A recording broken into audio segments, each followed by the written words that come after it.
সাতক্ষীরায় বিজিবির পৃথক অভিযানে অবৈধ একজন ভারতীয় নাগরিক আটক।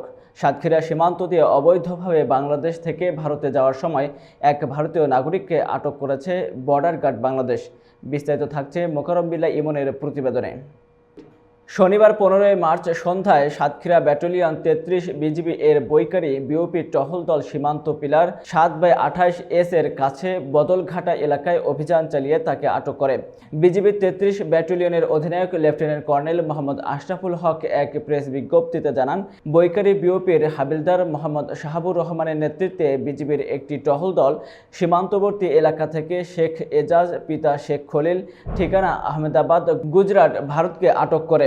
তিনি আরও জানান, শেখ এজাজ প্রায় 15 বছর আগে ভারতে অবস্থানকালে খুলনার দৌলতপুর এলাকার মায়া বেগম নামে এক বাংলাদেশি নারীর সঙ্গে বিবাহ বন্ধনে আবদ্ধ হন। পরে তারা বাংলাদেশে এসে গত 4 বছর ধরে খুলনার দৌলতপুর এলাকায় বসবাস করছিলেন।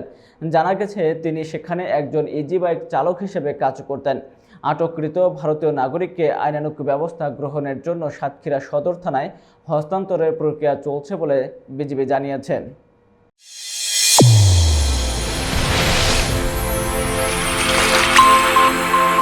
চ্যানেল A1 হৃদয়ের